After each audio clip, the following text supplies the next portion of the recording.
This substance is called amygdalin. Amygdalin is a substance that is bitter, and it's found in grasses and in seeds primarily.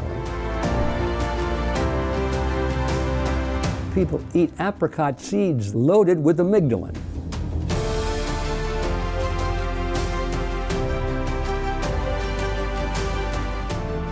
We'll explore the theory that cancer, like scurvy or pellagra, is a deficiency disease.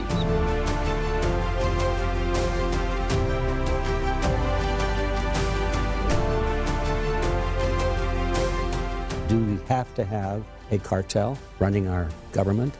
Because most people think the Federal Reserve is an agency of the federal government, when in fact it's no different than a banana cartel or an oil cartel. It's a banking cartel, but they succeeded in getting a monopoly, a legalized monopoly, on the issuance of the nation's money.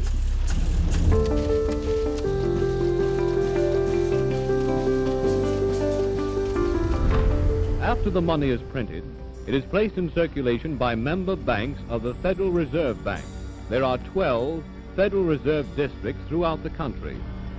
The history shows quite clearly the Federal Reserve System was created back in 1910, actually. It was voted into law in 1913, but the thinking and the construction work was all done 3 years prior to that, in 1910, on a private island off the coast of Georgia. It was called Jekyll Island.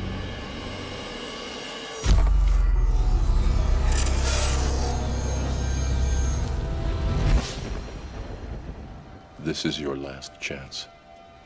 After this, there is no turning back. You take the blue pill, the story ends. You wake up in your bed and believe whatever you want to believe. You take the red pill, you stay in Wonderland, and I show you how deep the rabbit hole goes. Remember, all I'm offering is the truth, nothing more.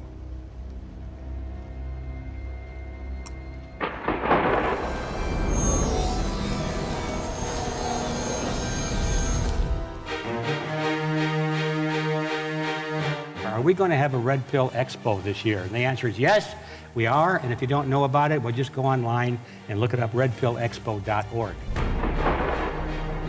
You know all about the Red Pill and the Matrix movie. It's on that theme. The idea is to discover what the reality is, to pull away the illusion and find out what's really going on in life. That's what the Red Pill Expo was all about. And we have now a Red Pill University that plays upon that theme and goes 365 days a year. Back in 2002, I created an organization called Freedom Force International. I saw it as someday becoming the watchdog. I designed a creed of freedom and expressed what we don't want in terms of a positive statement of what we do want. Throughout history, tyranny has come from this mechanism called government. If there is a solution, this is the solution to putting an end to totalitarianism and tyranny in the world. Number one, I believe that only individuals have rights, not the collective group. That these rights are intrinsic to each individual, not granted by the state. For if the state has the power to grant them, it also has the power to deny them. And that is incompatible with personal liberty. I believe that a just state derives its power solely from its citizens. Therefore, the state must never presume to do anything beyond what individual citizens also have the right to do. Otherwise, the state is a power unto itself and becomes the master instead of the servant of society. Two, I believe that one of the greatest threats to freedom is to allow any group, no matter its numeric superiority, to deny the rights of the minority, and that one of the primary functions of a just state is to protect each individual from the greed and passion of the majority. Three, I believe that desirable social and economic objectives are better achieved by voluntary action than by coercion of law. I believe that social tranquility and brotherhood are better achieved by tolerance, persuasion, and the power of good example than by coercion of law. I believe that those in need are better served by charity, which is the giving of one's own money, than by welfare, which is the giving of other people's money through coercion of law. 4, I believe that the human instinct for private property is a positive force because it provides an incentive for production, which is necessary for the material support of mankind. It justly rewards those who use resources wisely and punishes those who abuse them. Those without property must depend on others for survival, and those who depend on the state must serve the state. Therefore, private property is a human right essential for prosperity, justice, and freedom. I believe in freedom to accept or reject any currency or other forms of money based entirely upon my personal judgment of its value, because a monopoly over the issuance of money and the power to force others to accept it leads to corruption, inflation, and legalized plunder. 6, I believe that all citizens should be equal under law, regardless of their national origin, race, religion, gender, education, economic status, lifestyle, or political opinion. Likewise, no class should be given preferential treatment, regardless of the merit or popularity of its cause. To favor one class over another is not equality under law.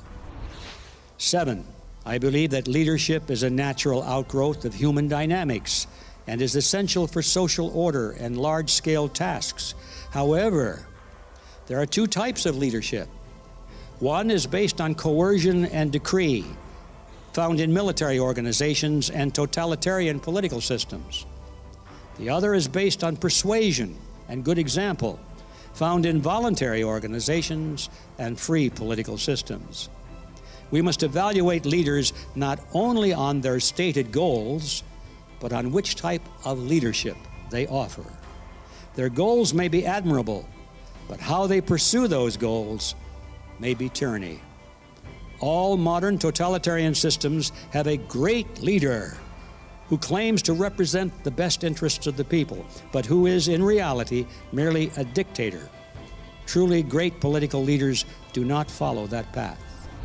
And then finally, number 8, I believe that the proper role of the state is negative, not positive, defensive, not aggressive. It is to protect, not to provide.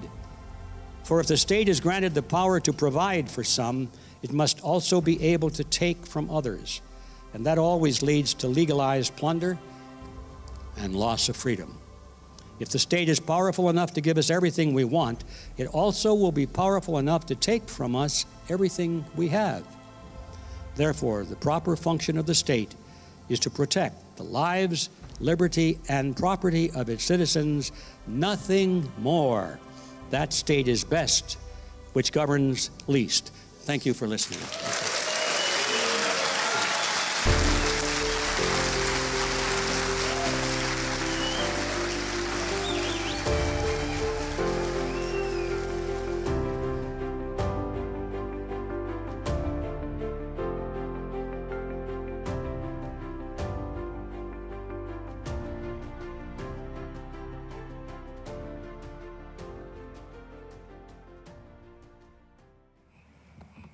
What can I say? Thank you, thank you. It's redundant to say, but I am honored to be honored, especially by this group. I came here not knowing what I might find. I came here thinking that I might be asked to say something wise, and that frightened me because I don't think of myself as being able to say very much that's wise. But I did come here to learn, and boy, have I learned since I got here. And I'll just say one little thing, perhaps as an opening segue to where our conversation may go. But one of the things that's been uppermost in my mind for probably the last, probably 10 years, and certainly the last 5 years, is how to build a coalition of freedom-loving people around the world when we know that there's such a divergence of attitude. We have, as it said in the Creed, we have a divergence of nationality and culture and religion and race and all idea, economic status. Is it possible for us to unite with that great of a divergence of individualism, I guess is the word? And I knew in my heart all along that it must be, because if we cannot unite, in spite of our differences, if we cannot find something that is the common denominator, that's something that can unite us in spite of everything else, we lose. We're going to lose this global struggle for humanity. We are losing now. I think we all, if we are honest about it, we have been losing this battle in spite of the fact that we are good people and we outnumber the opposition. The evil ones are few in number, but they have power.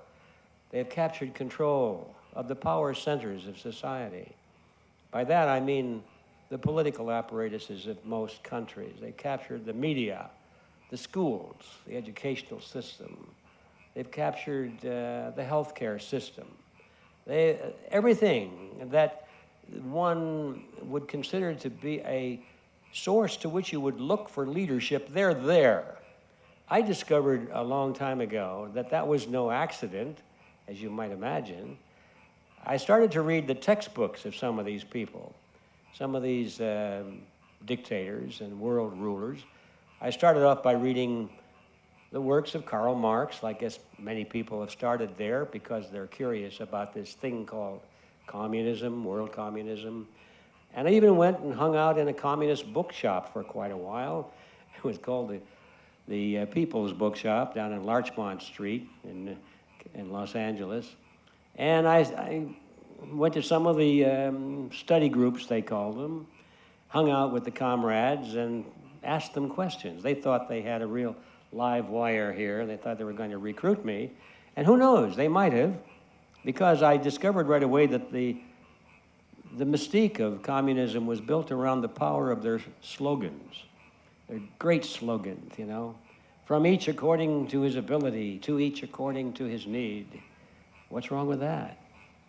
Let's unite against war and racism and poverty. What's wrong with that? All the slogans of communism were powerful slogans, and they touched on the soul and the mind. And these are great goals. And it wasn't until later I began to ask questions, well, these goals are good, but how do we reach them? And that's where I discovered the essence of communism is not in the goals, but in the methods.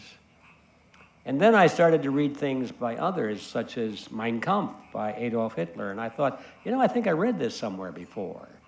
I began to notice that no matter where I went, whether it's the writings of Mao Zedong or any of these people, I discovered that there was a certain commonality among them all. They all believed basically the same thing. And I started to keep track of them, and I came up with about 12 things that were common to them all. And I decided that 8 of them were probably the most important, and then I decided, well, there has to be an equal and opposite force to this. There has to be an opposition to these principles. And that's where the Creed of Freedom came from, because I took every one of those principles that I found common to these groups, and I said, what's the opposite of that? And that was the basis for what you just saw on the screen. And by the way, I didn't know you were going to do that, Sasha.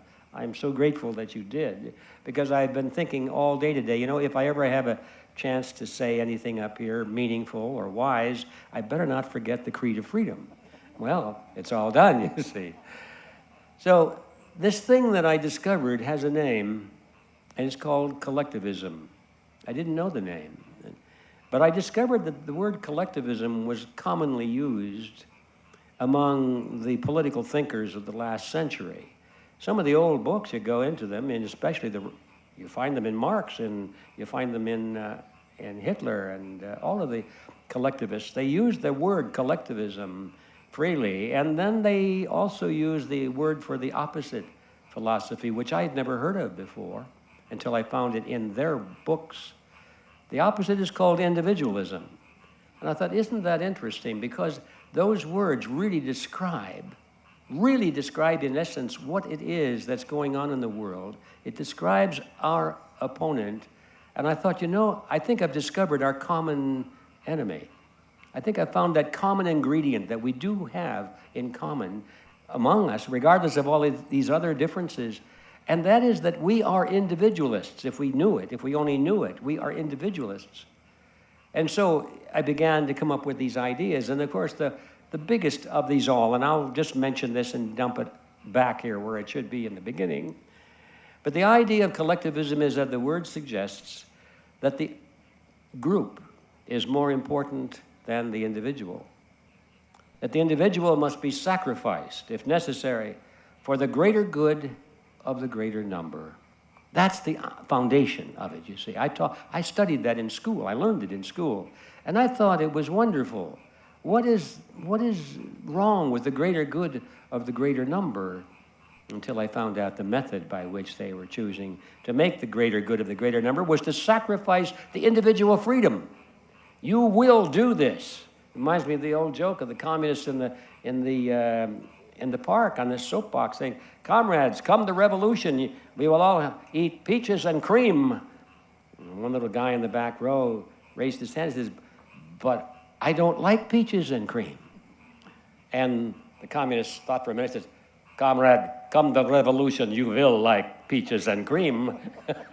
And so there, in a humorous way, is the basis of all of these collectivist measures. All of these good things they want to bring about will be done by force, not voluntary action. Yes, from each according to his ability, by force. To each according to his ability, by force. And who will decide? We, the leaders, will decide. It's a facade for dictatorship. And so this idea of collectivism, from each according to his ability or for the common good, this is why people in civilized countries can, almost in conscience, sign a piece of paper that will condemn thousands of children and adults to death. Because they say in their own minds, well, it's for the greater good of the greater number. The greatest crimes against humanity that have ever been committed in this planet have been in the name of the greater good of the greater number, as determined by some totalitarian who claims to speak for the people. This is what I discovered. This is what I believe we need to know and focus on if we are to build an international unity movement. And that is Sasha's dream, as it is mine. I never met this magnificent man until a few months ago, and he happened to be in California and stopped by, and we visited. How fortunate that was. Oh, I stopped by to meet your wife. Nothing to do well, should have known. And I thought, where has this man been? We've been traveling down parallel paths for most of our lives and didn't even know it. So I guess I want to wrap this up. I just thought you wanted to hear what's going through my mind at the moment. I'm grateful to be here. I'm grateful to have been invited. I'm grateful to meet such a magnificent cross-section of people that I would never meet any other way. I've met people who are different from what I'm used to mingling among. I've met people with different ideas, and there was a time when that would have frightened me. It doesn't frighten me anymore. I think, isn't that interesting? Let's talk some more. We don't have to give up what we cherish in order to be interested in others and to understand what they think and they believe. As long as we share that common denominator, which is we shall not use force and violence against our fellow human being. Whether it's in the name of the greater good of the greater number or not, we shall not use violence except if necessary, in self-defense. That's the only basis that we can justify violence, is in the defense of our life, liberty, and property. Once we go beyond that and say we will now be aggressively using force because we think you should do what we think you should do for your own good, now we've stepped over the line. And I think if we understand that line, we can build unity throughout this globe. So thank you for that opportunity. I have to say, you're such a dream, because I'm sick of hearing my own voice, and I was feeling incumbent that I was going to have to ask you a bunch of questions, but you summed up everything I was going to ask you beautifully, as you ever do. Thank you. You've been You've been on this planet for 9 decades, which means that you were awake before most of us here were born. You're still at the top of your game, and you are truly an enigma. A bit spooky, I have to say. Really? We're going to watch another film now to introduce our other guest. G. Edward Griffin, you were one of the greatest inspirations. You truly are. And I'm so honored that you came to Bali. We were all so thrilled you were coming. I've got to tell you, you have so many fans here. But let's turn the lights down, spin the next film, if you will. We're informed by the World Health Organization and others that malaria is the single biggest killer on Earth. Yeah. And you're saying that MMS cures malaria every time. In 4 hours. 4 hours from the time I give it to them, they were eating dinner.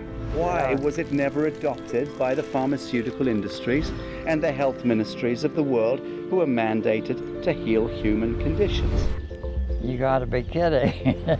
The drugs, of course, treat symptoms. The drugs don't treat the cause, and MMS treats the cause. Chlorine dioxide emerges for you as the God particle. It's doing something extraordinary. That's right. At every level, That's every right. condition. That's right. The powers that be don't like this kind of language, apparently. No. It's not good for business. Right. Right. It's not good for business. Right.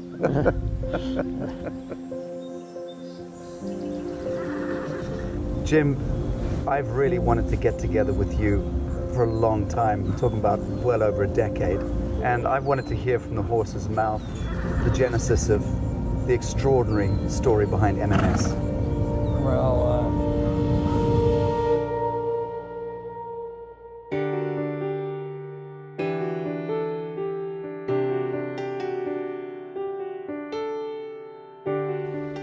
this is in the first time I went to Africa, Kenya. I was just mixing up some solution to give some of the people who were waiting.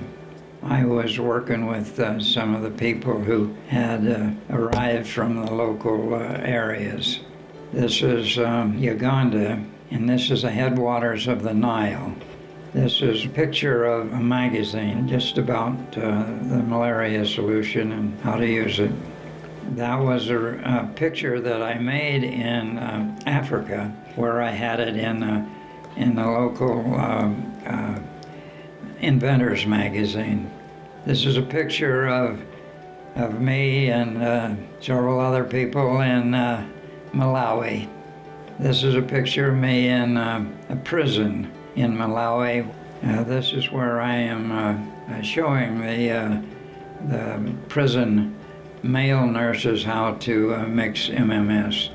This is out in the village, and the man here on my right in the picture is a guy I hired to help me in Malawi, and we treated 800 people for HIV, 795 cures.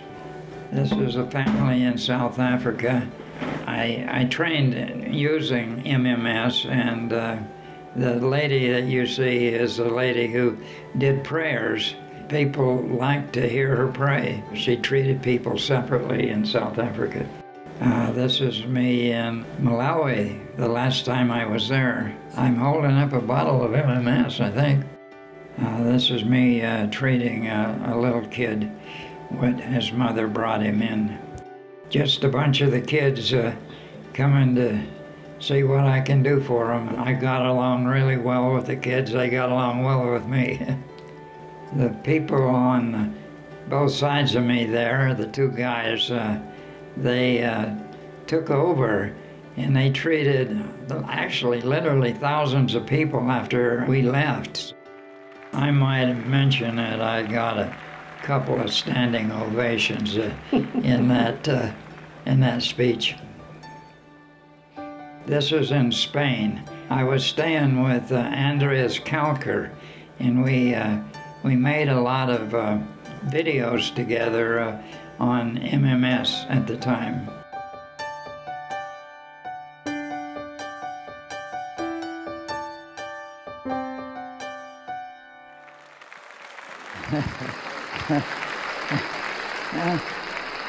And you know, a lot of people got the wrong idea about MMS because there's a lot of critics out there and a number of governments saying that MMS is bleach. And they pushed it so hard. So I wanted to sort of straighten that out with you guys because it's something that's important.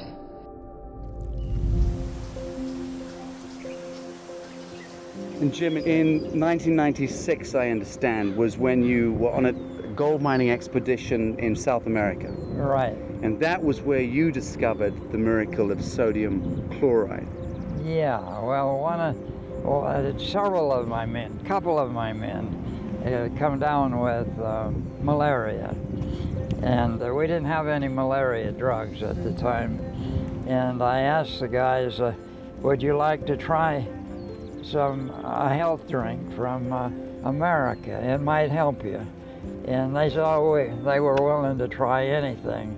You know, they had terrible headaches. They were throwing up. This was malaria? Yes. Okay. They had joint aches. They had, they just had everything. Their whole body was aching. Malaria is a terrible disease. In any case, I just I gave them both 25 drops right. of stabilized oxygen. Which is sodium chloride? Which is sodium chloride. Okay. In water, sodium chloride in water, that's all. And in about an hour, one of them said, you know, I think I'm feeling better. Okay. And in 2 hours, they were both sitting up on their hammocks saying, well, I don't feel nearly as bad as I was feeling a while ago. And you were thinking, my God, something miraculous just happened. And I was thinking that, and one of the other guys there said, "Don't be ridiculous. You couldn't have had a change in that amount of time." And 4 hours later, 4 hours from the time I give it to them, they were eating dinner and feeling perfectly normal. So for you, that was a eureka moment. That was, yes, that was the amazing thing. This will not produce chlorine, and table salt won't produce chlorine, but they're both made from chlorine. It smells like it, but chlorine dioxide smells exactly like chlorine, but it has totally different reaction than chlorine. I had a problem though, because it didn't always work. Well, I didn't know what to do. I gave them one batch and they didn't get well. I didn't know I should give them any more or what, you know, and so, but I just worked with it until I realized that you needed to activate it. And once I learned that you needed to activate it, it worked. It worked totally. It got to the point where in 100 people, I was curing 100 people. So Jim, why MMS? Where did that name come from? I first called it Miracle Mineral Supplement. And later, I got an indication that the word supplement shouldn't be used, so I called it the Miracle Mineral Solution. Okay. And then I got people who tell me that the word miracle was bad. Okay. So it became Miracle Mineral Solution. That's right. That's the name. That's the name you stuck with. Yeah. Okay. And one of the things I'm most interested in is the fact that you've subsequently discovered that it had been around for a long time and could have been healing humanity of every known condition for a very long time. That's right. And it had been patented multiple times. That's right. What the hell is going on? Yeah, Why was it never adopted by the pharmaceutical industries and the health ministries of the world who are mandated to heal human conditions? You got to be kidding. They wanted to make the maximum amount of money from their drugs, and the drugs, of course, treat symptoms. The drugs don't treat the cause, and MMS treats the cause, like anywhere from 15 minutes to 2 or 3 months. but it gets everything.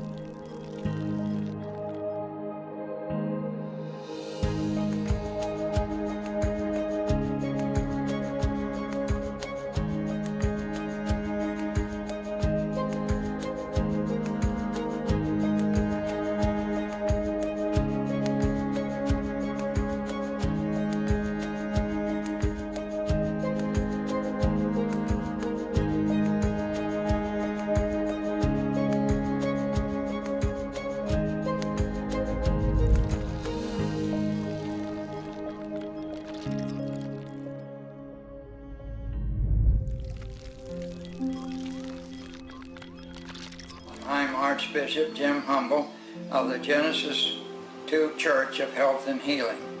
He invented a chemical concoction called Miracle Mineral Solution. He claims that MMS can cure everything from colds to cancer. We're trying to bring health to mankind. But doctors and scientists here say that cure could actually kill. Believers call it a miracle cure. Others call it poison. Its real name is chlorine dioxide, but in some circles it's marketed as MMS, Miracle Mineral Solution, promoted by this man, James Humble. He is the Archbishop of the Genesis 2 Church of Health and Healing. The FDA has talked about how there's been one death associated with this specific chemical. Well, I have a report here of the FDA. I printed it out off of the site, and I just wanted to read you something that the FDA has said on this report. The FDA has received several reports of health injuries from consumers using this product, including several nausea, vomiting, and life-threatening low blood pressure from dehydration. Well, in the first place, this product is sold widely in the United States for the last 3.5 years. And nobody has ever reported low blood pressure and dehydration. And only one person has reported that to the FDA, and there's no indication, no proof, completely nothing that says that MMS caused that whatsoever. And then, of course, nausea, vomiting happens occasionally.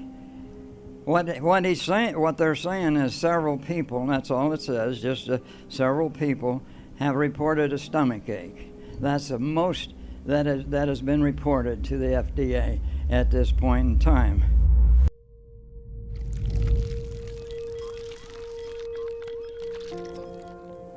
Well, there's 250,000 drugs, pharmaceuticals in the PDR, the physician's desk reference. And if you take out the 500 antibiotics, it still leaves 249,500 drugs. There's not a single one of those designed to cure anything. They're all designed to milk your insurance policies. They're all designed to milk Medicare and Medicaid. They're all designed to milk your wallet, because there's no laws requiring the pharmaceutical companies to manufacture drugs that cure, even though they could, but because there's no laws requiring them to do it, they don't.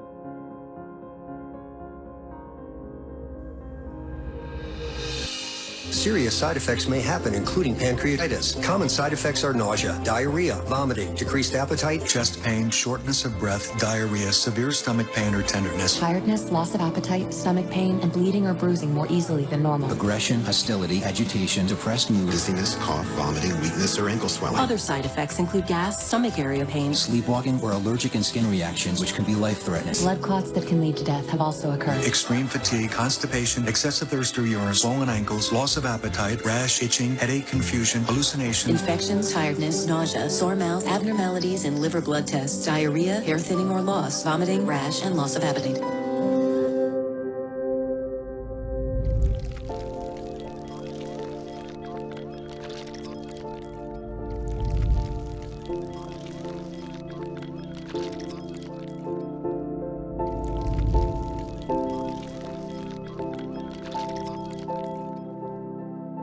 if you go back in time, in the 1800s and early 1900s, electromagnetic therapies of a variety of forms were commonplace.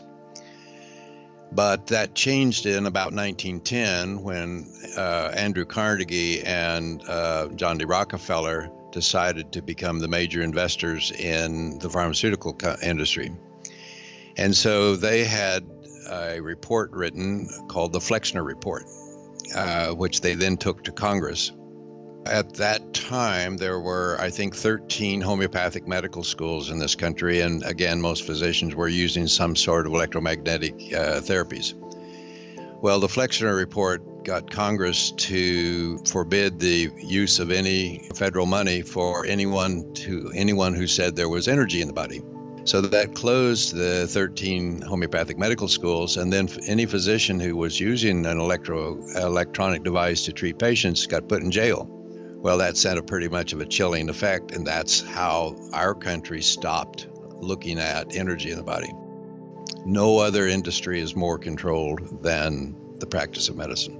Now, even though most medical schools now have a division of integrative medicine where they teach this, it puts the physician in a very difficult position, because the physician comes out of medical school knowing that that's a useful thing to do, but the state medical boards won't allow it.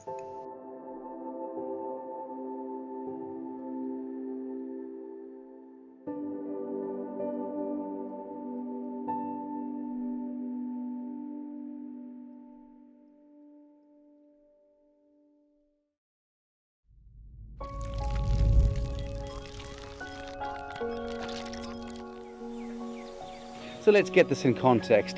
The World Health Organization, which is the biggest multilateral association in the world that deals with all matters relating to health. Right. It publishes figures every year which demonstrate that the biggest killer on earth is malaria. Mm-hmm. And a couple of decades ago, you rediscovered a very simple, very cheap formula for eradicating malaria in a couple of hours. Exactly. Get someone off their deathbed in a couple of hours. That's right. And you proved it out with many thousands of cases. Exactly. You did it under the aegis even of governments in some cases, or authorities, so-called authorities. And then it was crushed. You went to the UN, you tried to deliver this gift to humanity, and it was crushed. That's right. All right. And it does work. And we know it works. Yeah. And I know it works because Humanitad, my organization, for over a decade has been receiving testimonials from people around the world who've been cured of every known condition from MMS. It was long ago, as I think 10 or 12 years, that we first knew about you. And we started getting involved in writing certain letters to protect certain doctors in different parts of the developing world, because they were being harassed, because they were curing people of HIV, AIDS, and of malaria. Let's call it out for what it is. Yeah. It's a damn cure. It's a cure. It heals. Yeah. But you quite rightly couch it in a different way. You say it doesn't cure or heal anything. In effect, at the mechanical level, what it's doing is simply oxidizing and eradicating pathogens. It destroys the pathogens and oxidizes poisons. And allows you to heal yourself. And the body heals itself. Right. The body heals the body. Well, now that's pretty elegant. But Jim, the powers that be don't like this kind of language, apparently. No. It's not good for business. Right. Right. It's not good for business. Right. So Jim, this is a beautiful cameo which describes the treachery facing humankind today when it's trying to face off overreaching government, Big Brother, these authorities that have been imposing themselves on the human story for far too long. They've got to a point now in the 21st century where they've dreamt up millions of statutes and ordinances and provisions which are self-serving and allow those corporation governments and agencies and their lobby groups, all of which are financed variously by the big oil and gas and by the big pharmaceutical and petrochemical interests. So we've got this terrible standoff between these corporate fictions, which are usurious, money-making, genocidal agendas, and common living men and women of the living soil. That's the standoff I'm seeing today. Would you agree more or less with that? Absolutely, yeah, absolutely. If I was been a really great common law lawyer and all of that kind of stuff, I might have done it differently, but being that it wasn't, the whole idea was to get the word out. Yeah. And so for 20 years, I was going under the awareness of governments for the most part. Right. And so it got out pretty much. Okay. A lot of people know about it now. Well, I can give you the entirety of natural law in less than 60 seconds. Wow. So this is your tutorial. Starts here. You can move around the surface of the earth unmolested, Jim, so long as you cause no harm, loss, or injury to another living soul and conduct no fraud in your transactions. And if all human beings simply lived according to that, we'd be living in a paradise. But that would prohibit the bankers and the wankers from fleecing us and being able to exploit us and manipulate us. Mm-hmm.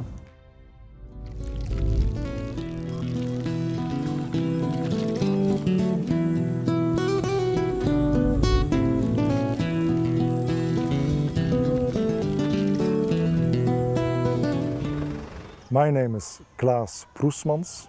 I'm the CEO and founder of the Water Reference Center, affiliated with the International Federation of Red Crosses and Red Crescents. We came across a number of interesting technologies, always in the field of water, health, energy. We came across one of those purifying systems that already exists since probably over 100 years. And it's a purifying system based upon sodium chloride. And the first records of use of this sodium chloride was actually in Flanders, like maybe 20 kilometers from my hometown in Ostend, where we have a spa. And in that spa, before the First World War, 1914, 1918, they were able to help people with skin diseases, small infections, always with the use of sodium chloride. It has been said and written that the use of sodium chloride cleans the body within 1 hour to 4 hours of the malaria parasite. And that was too good to be true not to go further into an investigation. We identified a village. Actually, it is the National Society who identified a village. They chose Iganga. What we actually want to do in this month of December is look at the effect that sodium chloride has on the human body after being offered a glass of water. We started with mobilizing the local population. We had the use or the cooperation of the National Society. Lots of volunteers went on their bikes, bicycles, cars, motorbikes, whatever you have, all around the streets. We do a little blood test, just a little prick, and then we do a quick strip malaria test.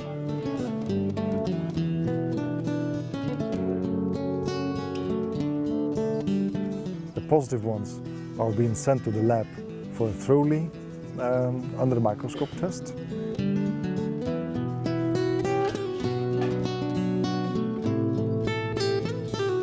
And those ones are being offered 1 glass of purified water the same way as the national authorities make it, and then we ask them to come back the next day for double check.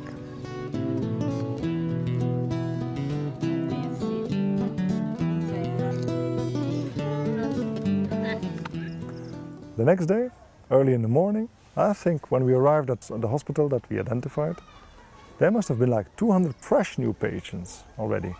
We have some test results, and the most amazing test results are coming from the prison here in Lucana. And so yesterday we did some blood proofs in the prisoner, and all of them were positive. And now we did a second blood test, and all of them shows negative. So you can see that's a very amazing result, because there's only 24 hours between it. So all of them were positive yesterday? Now, Yes. now they are, Yes. now they are negative. Yeah. Oh, yes. So these are the tests. Every other day we had around 150 to maybe 200 patients every single day. In total we identified 154 malaria positive patients together with the local health authorities and the doctors. All of them were treated. All of them were between 24 hours and 48 hours malaria negative without any side effects. Someone who can be just briefed within a few minutes can try to measure the chemical. It is incredibly unbelievable to see that somebody tested of malaria positive yesterday turns up to be negative today and feels quite extremely better and more happy and healthier. We closed the operation well enough to report back to the Secretary General here in Ugandese Red Cross Society and to report back to the Water Reference Center about the results of this field test. Now, all in all, 100% cured people, less than 5 days, all within 24 hours to 48 hours. That asks for further investigation.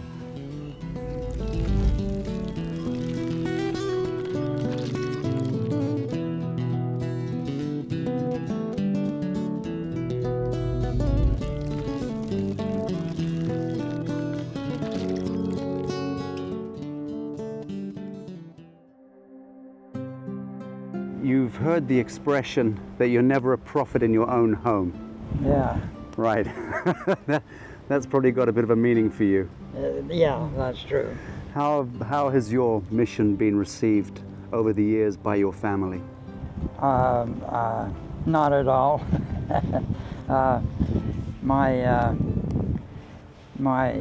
family that I was born into, and the relatives and all that, all was pretty sure I was nuts.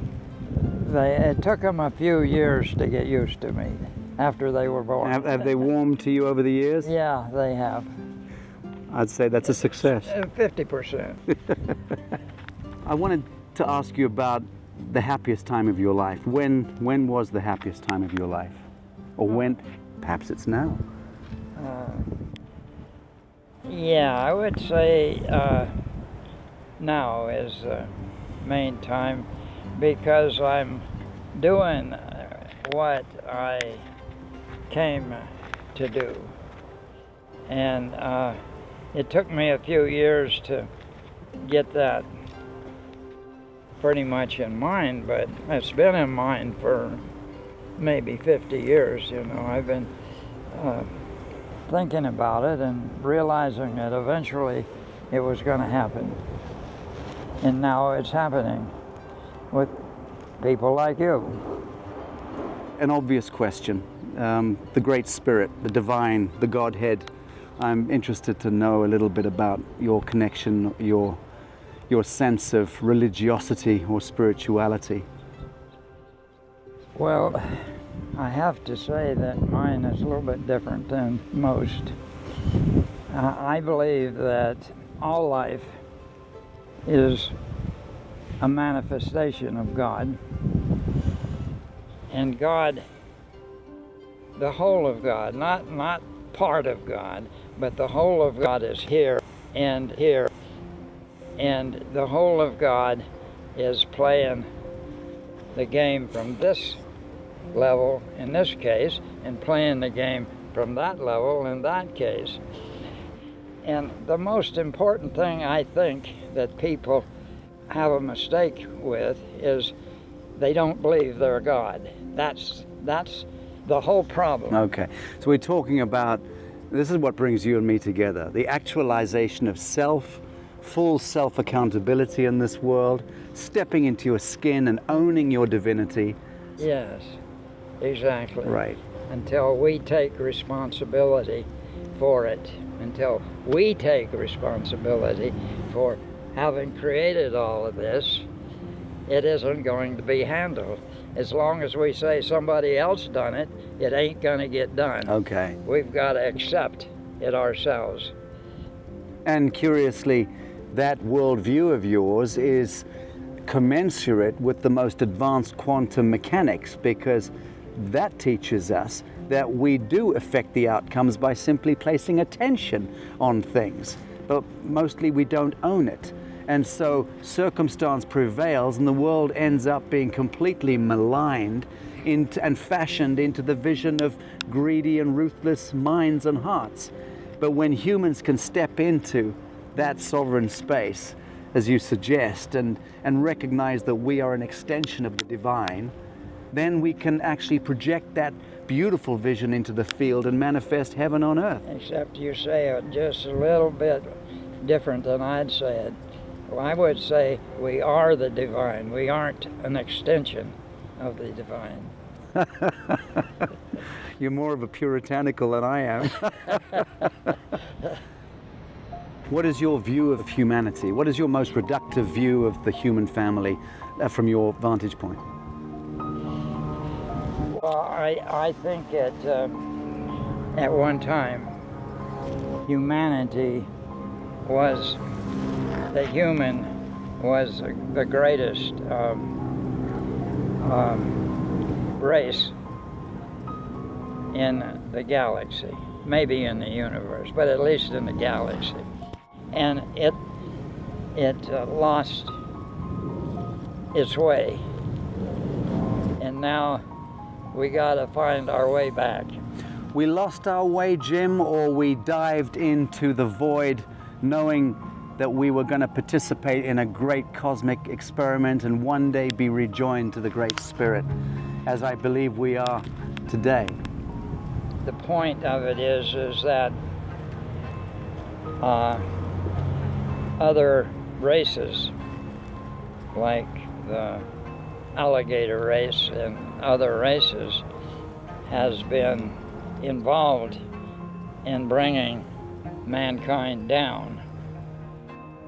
Now, whether we decided to go ahead and do it or they did it to us, in the long run, it was our own doing. It couldn't be any other way. We had to do it or it wouldn't get done. And do you have any distilled wisdom, any central tenets or principles by which you live, that if you were to dispense wisdom to the world, you could give them 2 or 3 principles? I think the most and best overall idea or overall concept is always do the right thing. Right action. The right action. And there are others that go with that, but I think that's the most important. And sometimes it takes a little while to figure that out. Obvious question, Jim. Any regrets in life? I have a few, yeah, but I ain't going to talk about them. You're not going to break into song like Sinatra? Yeah. Well, Jim, we've spent the last 5 days together, and we're planning some pretty wonderful stuff in the next year. Greatly looking forward to the next chapter in your remarkable life, and just thrilled and honored that you're letting me participate somewhat in that. Well, let me say the same thing to you. Right. I'm amazed at what you've done and are doing. Far surpasses what I'm doing. Let's stir up as much trouble as possible, shall we? Yeah? That's the idea. Thank you, Jim.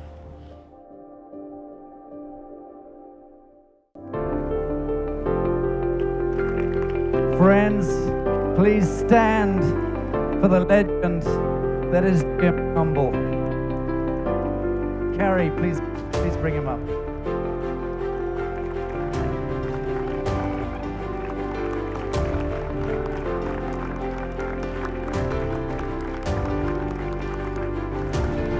Folks, once in a lifetime.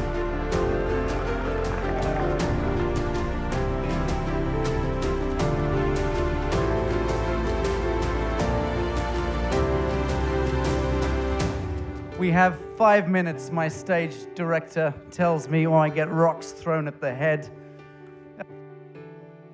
You can all pounce. Hello. Can I have my mic back? Thank you. You can all jump on Ed, and Jim when they leave here. They're getting ready for a concert. Jim, thank you for that. My pleasure. I'm surprised. I believe that neither of you had met one another until this trip. Yeah. Get that mic on you. Well, that's true. Actually, it happened only about an hour ago. Even though we'd seen each other across the room, we happened to sit at the same table about an hour ago. And we surprised each other. I said, you know, I know a little bit about you. I've read your stuff years ago. And he said, you know, I know a little bit about you. I read your stuff years ago, too. So, we were right into it. Well, you know, I read his book many years ago, and I thought it was pretty fantastic at the time. And but as far as MMS is concerned, you guys already heard it all. There isn't much left for me to say. But I might mention one important point that people miss a lot of the times, and that is MMS kills diseases, all diseases. I never found one that he didn't kill, but that's all it does. It just kills the disease. Then it's up to your body and you to get your health back. And most people can get their health back, but it's possible to get the disease killed and you don't get your health back. But on the other hand, I have taken people who the doctor said, that guy's going to die in an hour, or he's going to die in 2 hours, or he'll be dead tomorrow. Quite a few over the years that have been said, and I give them MMS according to my book. You want to read my book, and I give them MMS, and they came through it, and they lived, and they're still alive. So it's pretty magical stuff, but it isn't perfect. And so there are people who didn't make it too. So that's, the rest of it is in my book, and you guys just seen most of it already. I thought that was a pretty good movie. That's the first I saw it. Can I just ask in the audience, who knows of MMS? Wow. Look at that, Jim. That's quite a few. And who here has absolutely healed a condition with MMS? Anyone with a serious condition? Hand up. Where's Dwaba? I was asked to call Dwaba. Noel, can you indicate that? Ah. Can you hand a microphone to her? Dwaba, I've been instructed by Noel Simpson to give you a question. Okay. Yes, Sasha. Tell us about your experience on MMS. I've been told that you had a remarkable experience with it. Yeah, my experience with it is that 6 years ago, I got shingles, and I got it really bad. It was in the right side of my head, the whole trigeminal nerve. I lost my vision, my hearing, because half the tongue was paralyzed, and I couldn't move my jaws. And I opted not to take the major pharmaceutical, which they were pushing. It's called Lycra. And I heard that it's a brain synapse inhibitor. And 3 of us actually got it at pretty much the same time. The other 2 are dead. And the first one to get it was a dear, dear friend who did take the Lycra. And the Lycra stopped the convulsions, but one day he left his bag in the bus and he didn't have it and had convulsions which led to a brain hemorrhage. Another friend got me MMS, and, well, I'm here. I see, I hear, I walk, I can move my jaws. And you look fantastic on screen, I have to say. Thank you, Duava. Does anyone have a question for either Ed or Jim? Can you bring the mic to the front here, please? Thanks. That handsome gentleman there. Oh, thank you. Many questions, but I'll be brief. I think, Jim, I'm just curious on what the efficacy, I've known a bit. I've actually done MMS a few times just really to clean the system out, and it's worked rather well. I know it works sort of on viruses and parasites and things, and I was flipping through your book a bit, but I was wondering, how does it act on like fungal diseases like candida, things like that, because I know there's a lot of people out in the world are battling with that. I'm just curious if it has efficacy in that range. Oh, yeah. It's simple. I've treated many fungal diseases over the years, and it works fine. So if you have the book, just follow the instructions in the book, but you got to use it, you know, you got to use it every hour, and you got to use, and you got to start out with a tiny amount and start increasing it until you get to the point that you don't, the increase doesn't do you any good, or until you get to 3 drops. Anyhow, you got to follow the book, and if you follow the book and you have the book, you know what to do, you know what not to do. There's things you got to not do too. You got to not to take, for example, orange juice. Orange juice kills it, and so there are certain things you got to know not to do, and it's all in the book. The things to do and things not to do, if you got them all there, it really works. I mean, I've treated thousands myself, and actually, I just will mention it, over the whole wide world, more than 1 million people have been reported as having been cured by MMS. And my book has the basics of several million in it. I've written the data from several million into the book, so it's got a lot of people behind it and a lot of cases and a lot of diseases, and I never found a disease that didn't work. Amazing, thank you.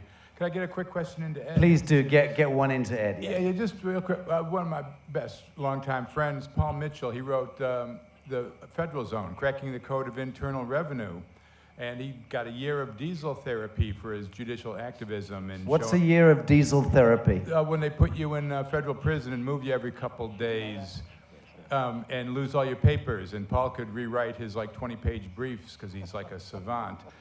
So he's one of the most brilliant legal minds I've ever met. Now his thesis is on the Federal Reserve and the IRS is that they work in tandem, that the main purpose of taxation is to actually give value to the worthless currency. So it's like a 2-piston pump. The Federal Reserve pushes it out, the IRS pulls it in. We know neither of which is a real government agency. So I was just curious if you had heard that thesis or had any thoughts in that direction. Yes, I have heard that thesis, and I don't quite see it that way, but that doesn't mean it couldn't be that way. I think that the basic purpose of the Federal Reserve was simply to capture control of the money system and to plunder the American people under the disguise of helping them. Now, as far as the federal income tax is concerned, I think that has a whole different purpose. I think that is simply to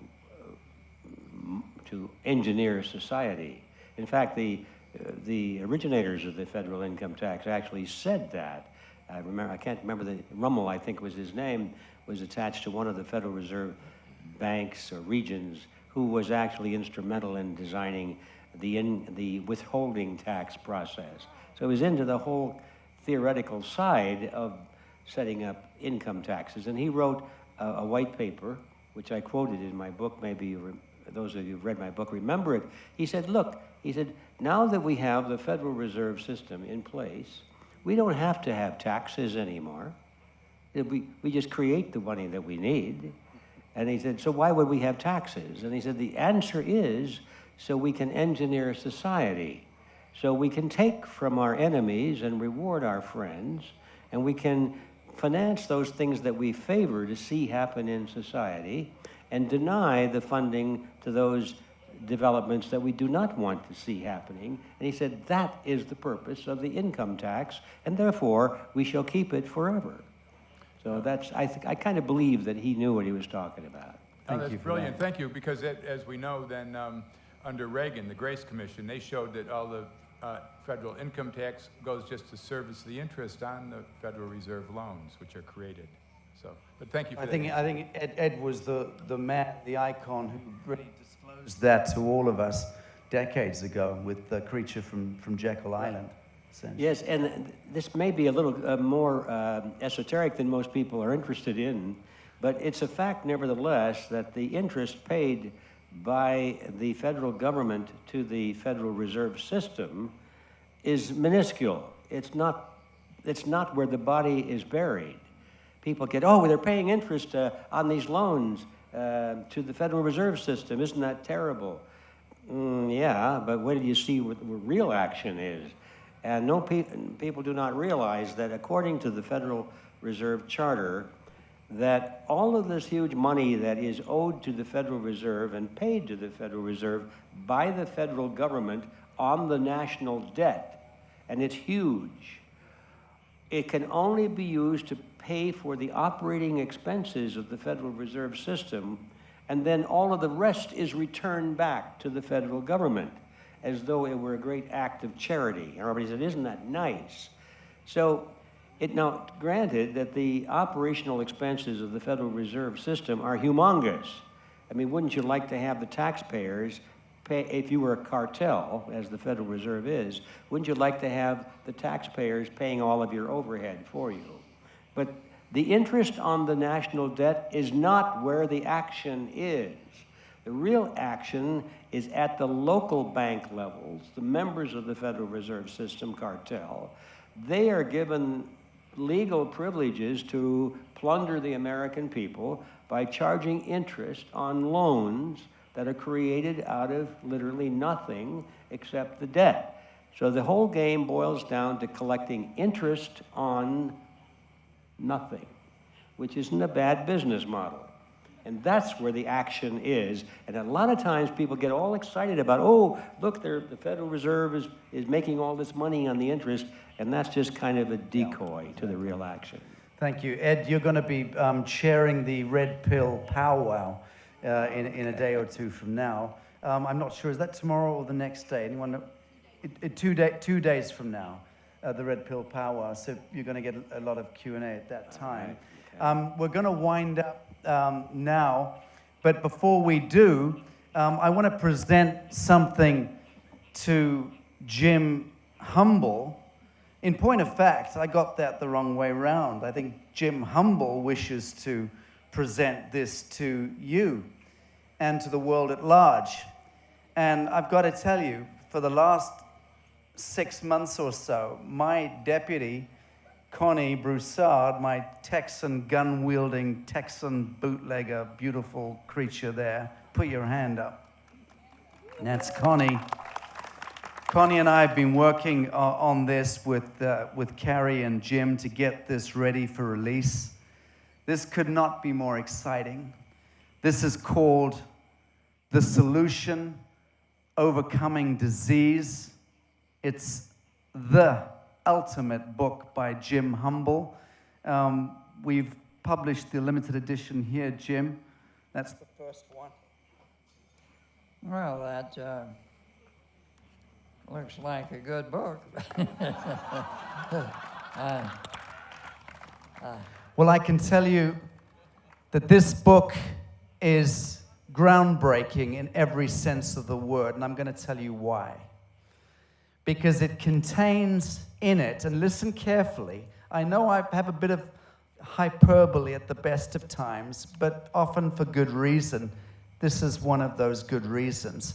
That book is a public disclosure of the most sequestered, held back, repressed patents in medical history. Jim Humble has researched them, he's disclosed them, and he's gifting them to the world freely. Fantastic.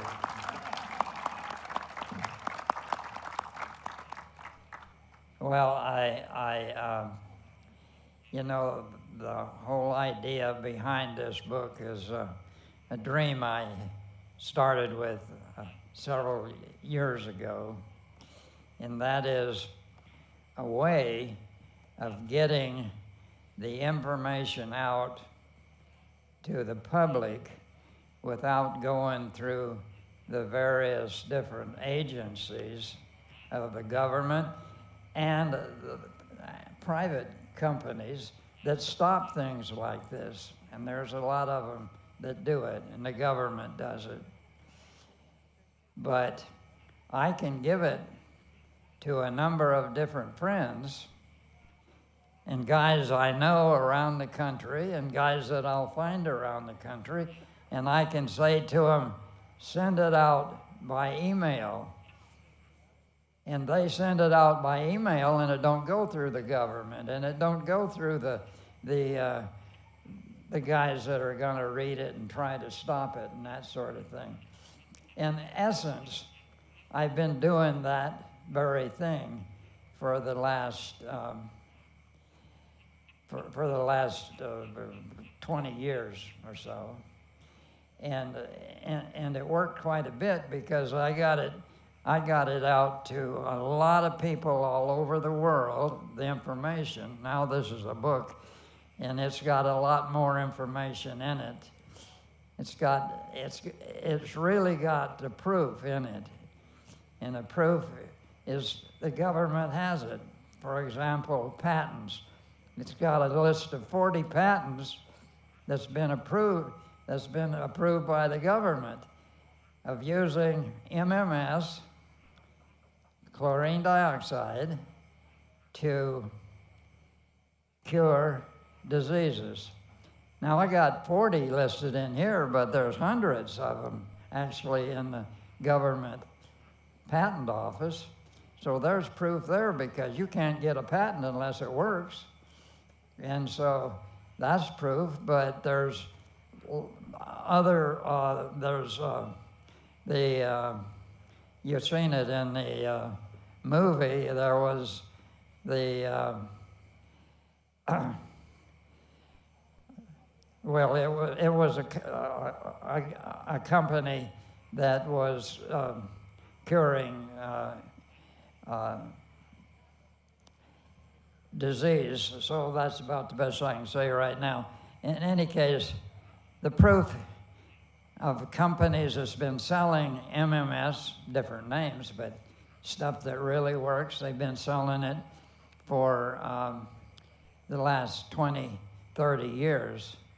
And there's also at least one company that's been selling it for the last 85 years.